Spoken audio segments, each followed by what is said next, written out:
भारत के ऑपरेशन सिंदूर के बाद जिस तरह से डोनाल्ड ट्रंप का प्यार पाकिस्तान के लिए छलका है, वो ज्यादातर भारतीयों के लिए हैरान करने वाला था।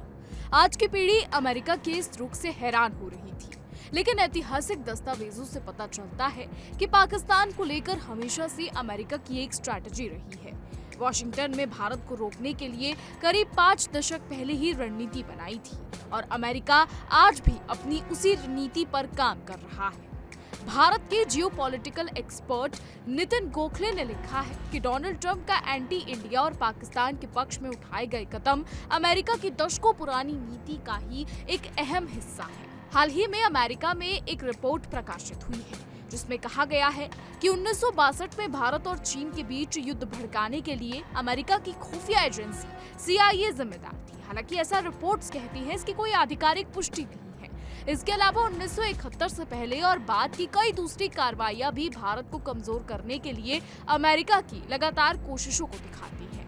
यानी अमेरिका आज से नहीं बल्कि सालों से भारत को एक कमजोर देश के रूप पर देखना चाहता रहा है और आज भी उसकी डॉक्ट्रिन यही है।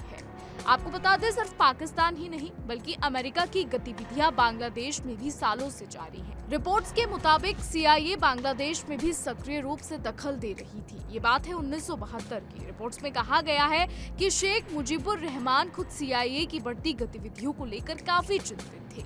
अमेरिकी एजेंसी न सिर्फ सरकार विरोधी दलों को फंडिंग कर रही थी बल्कि बांग्लादेश सरकार के शीर्ष अधिकारियों तक भी अपनी पहुंच बना चुकी थी। ये वही दौर था जब अमेरिका खुले तौर पर पाकिस्तानी सेना का समर्थन कर रहा था।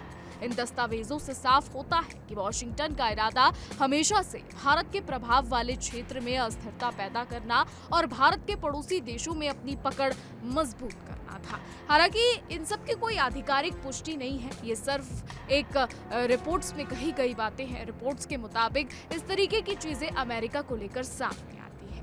आपको ये भी बता दें कि कई बार ये भी कहा जाता है कि अमेरिका अपने से ऊपर उठते हुए किसी देश को नहीं देखना चाहता, इसलिए वो तरह तरह के हथकंडे अपनाने की कोशिश करता है।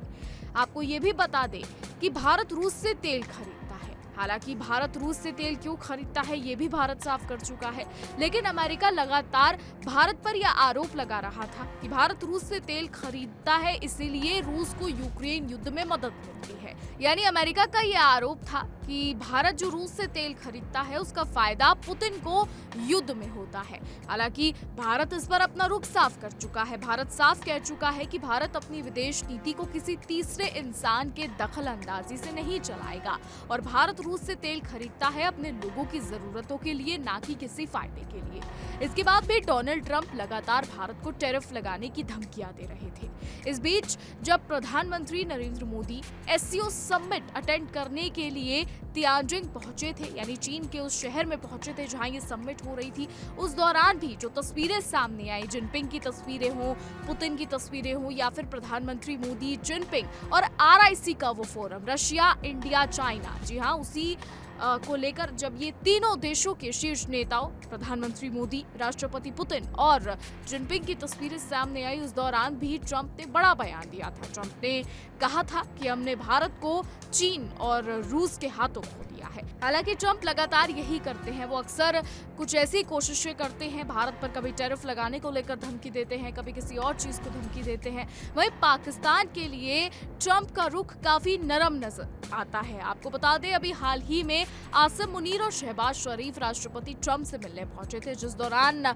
मुनीर ने तो अमेरिका की धरती से भारत के खिलाफ बेतुके बयान दिए थे, बेतु की गिरड़ भपकियां दी थी। वो तस्वीरें जो आसिम मुनीर, शहबाज और ट्रंप के सामने आई, वो साफ बताती है कि ट्रंप का पाकिस्तानी प्रेम किसी से छुपा नहीं है, वो सबके सामने। और अब आपको ये भी बता दें कि हाल की जो ये रिपोर्ट्स सामने आई है कि किस तरीके से डोनाल्ड ट्रंप एक बड़ी कामयाबी कहे या फिर ये कहे कि एक बड़ी चाल चलने की कोशिश कर रहे हैं, फिर चाहे रूस यूक्रेन युद्ध को लेकर हो या फिर पाकिस्तान को लेकर। डोनाल्ड ट्रंप के दिमाग में काफी कुछ चल रहा है।